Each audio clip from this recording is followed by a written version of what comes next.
Hey guys, This is Ruby, and Nicole. and you're listening to She's All That.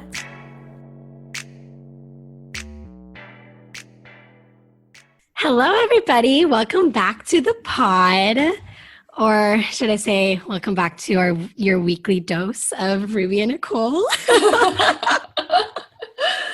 Oh my gosh. Ruby, I want you to fill me in on your life updates because I mean, last time I was hearing about this boy that you made the bold moves with. Oh. And just anything else, really. I'm sure that listeners are curious. I've had a few people message me, like, what happened with the Apple boy?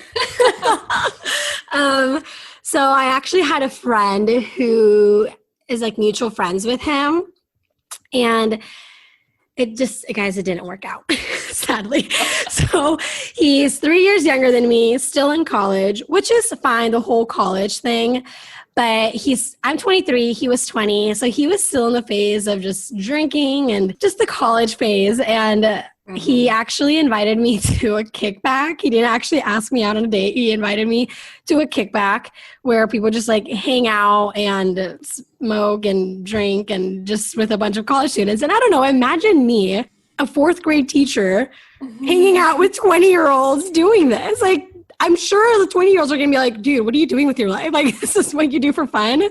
So, yeah, it didn't work out. But honestly, it was just for practice, I guess. Like, it really, I was practice of being bold. It's going to be a lot easier to ask another guy for his number or ask him out on a date. So I love that. I think that's perfect. You were you're playing college football, so just for the practice to get to the NFL. That's what's the situation. Yes. And then I'm going to meet my half-sisters at the end of this month. So I'm so excited. Right. Yeah. It's going to be really weird because I just grew up with having 3 younger brothers. And I've always said, I think I've even told you, Nicole, like I would hate to have sisters. I'm just so used to being the only girl. I love the attention. It's just me, I'm the oldest, but I've loved having older sisters. It's just like, I have a best friend, I have more best friends. I don't know. I really like it. I think now that I'm a little older, but I'm super excited about that too. Totally. Sisters are, I think, God's biggest blessing. Like, Yes. I'm slightly biased having 2 sisters, but I literally don't know what I would do without my sisters. They're for sure my best friends. Like, it's just so fun and amazing. There's nothing like sister bonds. So I'm super excited for you to go down there and visit. Thank you. What about you? Any life updates?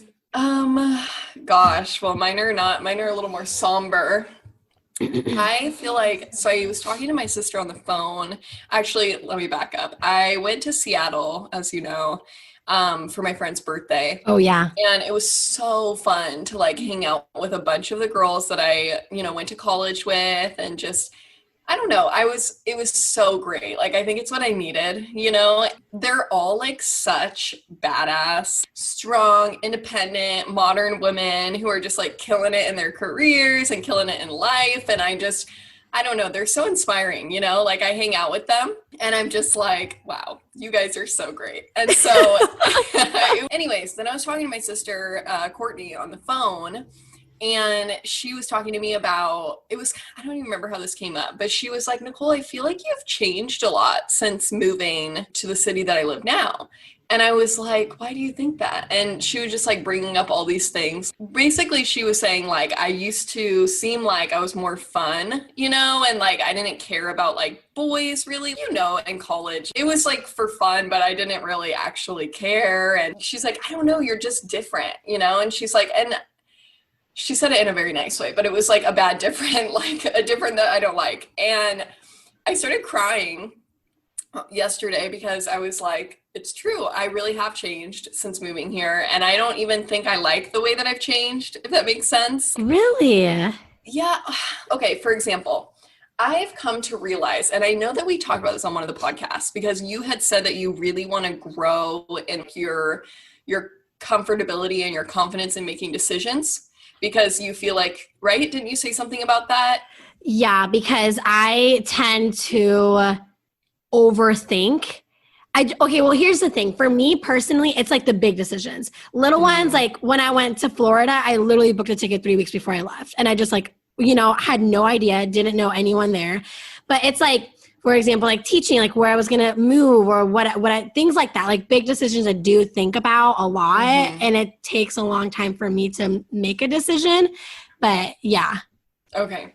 So yeah, I don't know. I just was talking to my sister about it, and I realized, so when we went to college, right, at Western, I never fit in. I mean, you didn't either, but I just like was so different than everybody there. Like I met two people that I felt like were somewhat like me, and you're one of them. It was so hard for me to fit in. Like I never did. I never really found a lot of people that I really like jived with. Yes. And people would even say that too. Like I remember going, not even just like guys, but like my friends, like you're just really, they would make comments like you're different. Like I didn't expect you to be who you are right now, like it's just like the girls are really different here, just in general.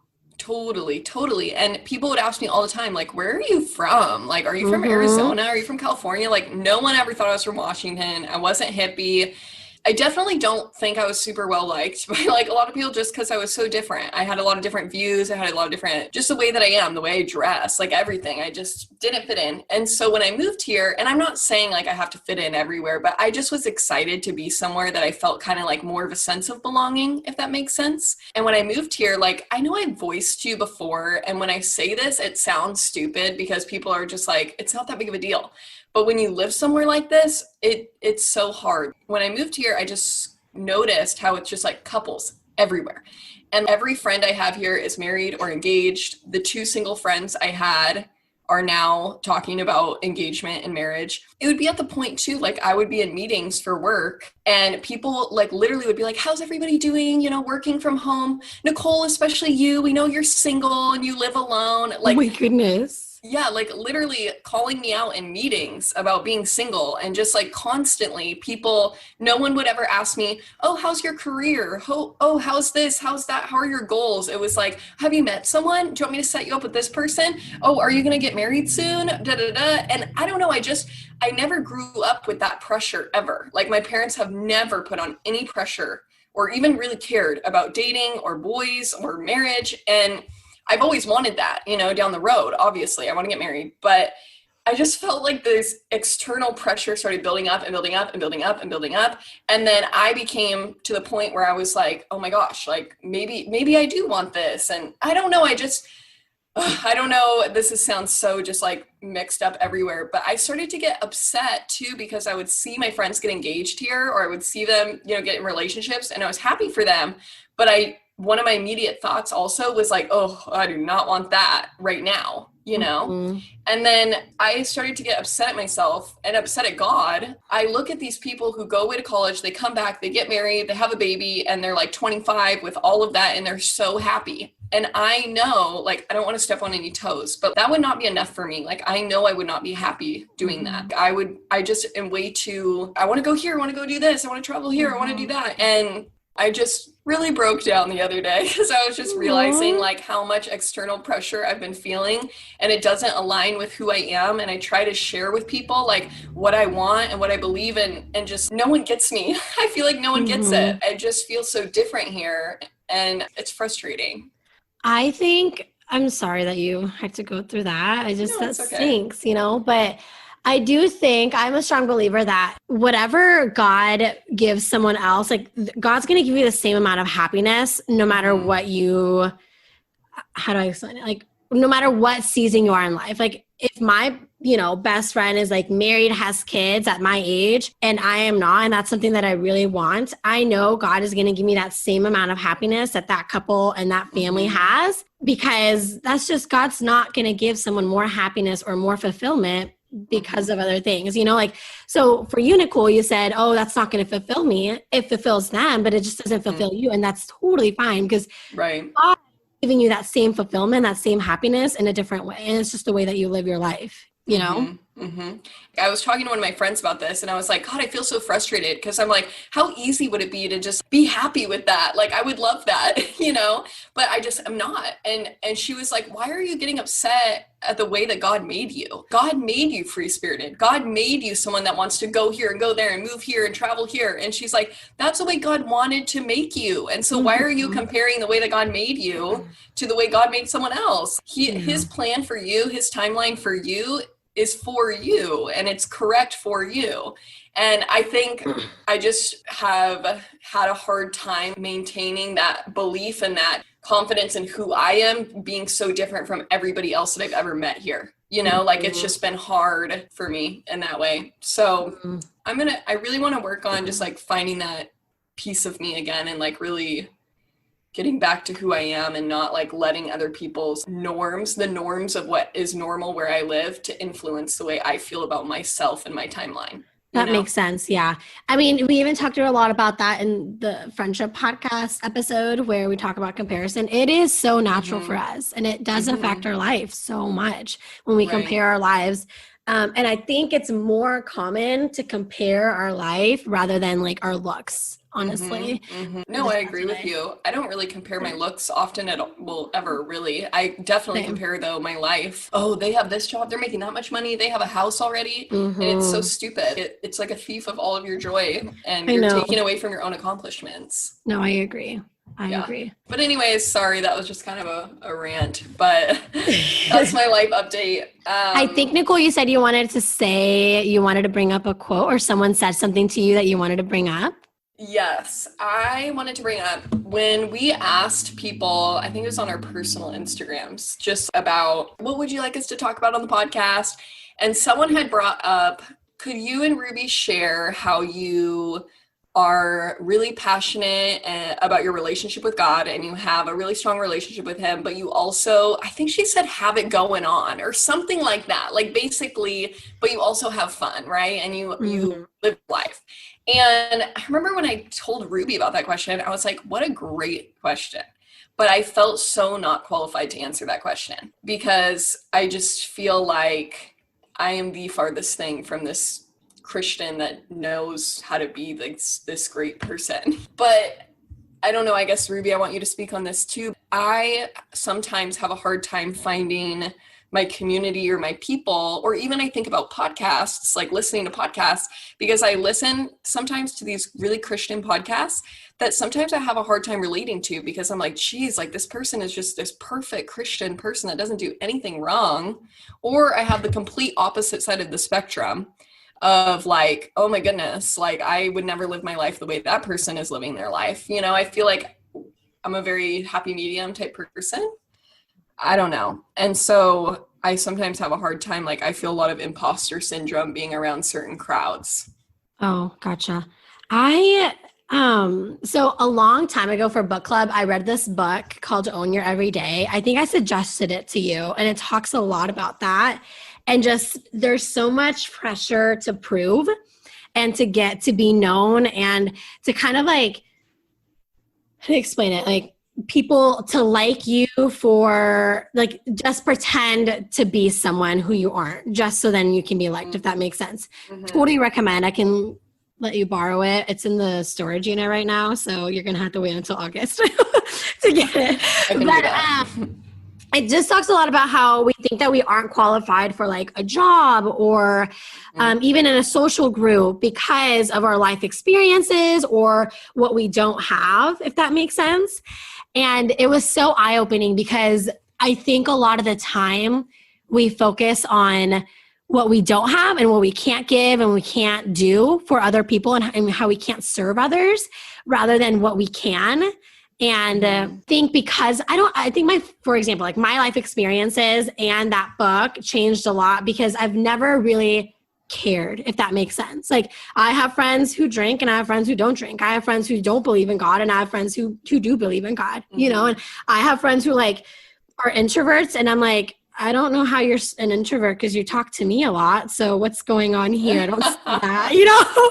Yeah. But at the end of the day, because of like all these different kind of friend groups and just different personalities and life experiences that they bring, I've come to realize that even then they don't focus, I don't think though, focus on what you don't have and what you can't give them. They literally focus on what you do because at the end of the day, when they tell you how much they care about you or they're constantly wanting to hang out, it's because of what you do have, you know? And I just think that for me, I've never really have had that same experience as you, Nicole, but yeah. Yeah. I don't know. I think like, for example, I don't know why this has always been a thing for me. I don't feel that way as much at work. I don't really feel that. It's predominantly at church for me. And I don't know why, because it's not like I'm out here doing all this crazy shit and I'm this terrible person, you know, and I'm not saying that you can't do that and go to church, like you can, but I just go and I see all these young adults and I just feel judgmental vibes all the time. And half the time, I bet you no one's even judging me. I just feel that way. And I think it's from personal experience, just like having Christian friends that judge you about things that I don't feel are wrong. At the end of the day, I don't know. At the end of the day, I personally only want people that want me in their life just as much as I want them, you know? And so for those who don't know, if we have new listeners, I've never met my biological dad. And I took this like 23andMe test. And I got connected with one of my half-sisters and I started talking to her and she connected me with other half-sisters and half-brothers and stuff. And I had the opportunity to meet my biological dad. And it's going to sound really weird, but when you go 23 years without knowing nothing about your dad, you literally it's just so normal for you to think that he just doesn't exist. Like he's just not in the picture. You don't talk about him. You've never spoken to him. You don't, nothing. And when they told me that he was alive and that he lives in California, I was like, oh my gosh, I might have the opportunity to meet him. And I decided to call him instead of like flying out and putting all of this effort and making all these plans to meet him. I decided just to call him instead. And when I called him, he totally rejected me and he denied me and he just questioned and doubted me and didn't believe that I was his daughter. And I'll be honest with you, it hurt a lot. And I cried for like probably 1 minute as he was just like tearing me down and sorry. No, I'm sorry. Rejecting It pisses me. me off. And after like a minute of just listening to him and like crying, I just like pulled it together and I was like, you know what? Like you are a grown man and it is your responsibility to be in my life. You are my father. And if you don't want that, you don't want that. Then I don't want you in my life because at the end of the day, why am I going to put so much pressure and so much effort and just giving and giving and giving if you don't even want me, you know, because at the end of the day, I'm going to be so much happier. Like I don't need you now. And that's what I told him. I was like, I don't need you. Like I needed you growing up when I was in an abusive relationship or when I was questioning my worth, like that's when I needed you. Now I got a lot going for me and I actually have people who do love me and who do want to be in my life. And so at the end of the day, I feel like we just need to show up and be who we are. And if people want us, people are going to want us. And if they don't, well, bye, you know, because there are so many people that do want us. I agree. And cherish us and care for us because of what we do have. Yeah. No, you're absolutely right. I think good friends are going to reciprocate that and people that want to be there for you are going to be there for you. And I think that's just something I need to get over too, you know, just like the imposter syndrome thing. I think I need to just get over it because I know it's just like a personal issue. It has nothing to do with the way that some people have even treated me. It's just like a personal problem.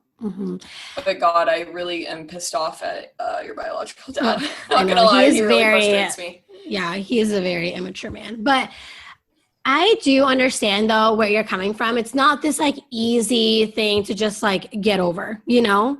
You know, I think too that you show up and you want people obviously to see this like good side, but you're worried that you're going to be judged. It does suck being judged. It does hurt, you know, and because a lot of the time it feels like they don't see your worth or your value. And I think that's what hurts the most when they don't. What?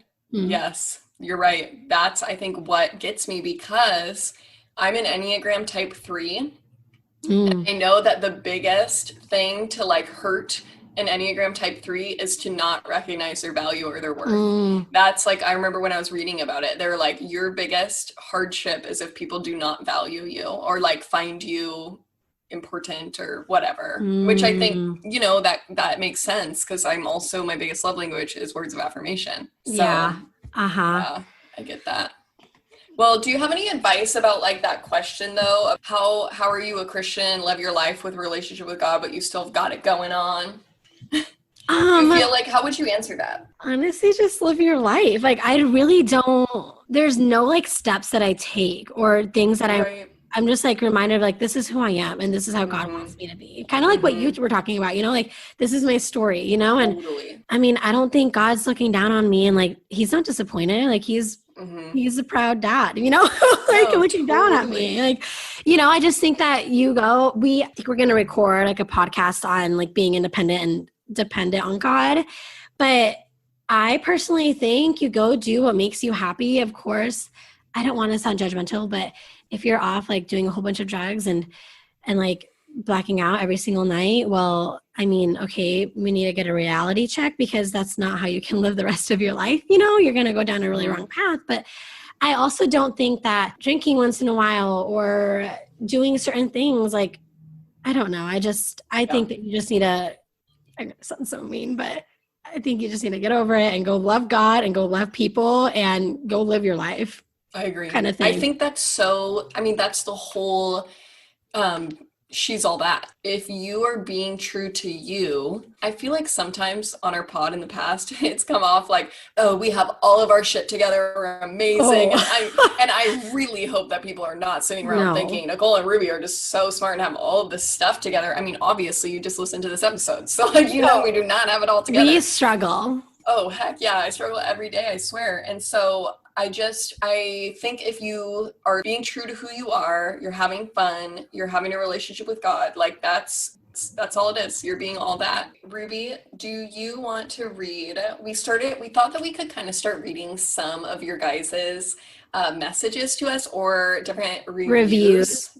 Yes, because they are seriously amazing and so sweet, and I've literally almost cried reading some of them. Yeah. So this was one that we received, I don't know, a couple of days ago. Ruby's going to read it for you guys. It made us so happy. Okay, so this is from Ashlyn. She says, "Love listening to you guys. You are so cute and funny," with like all caps, guys. Even though it's mostly lighthearted, there has been many episodes that have really made me think and question the status quo. Your pod is bringing so much light to this world and has helped me grow as a person. I just love you, ladies.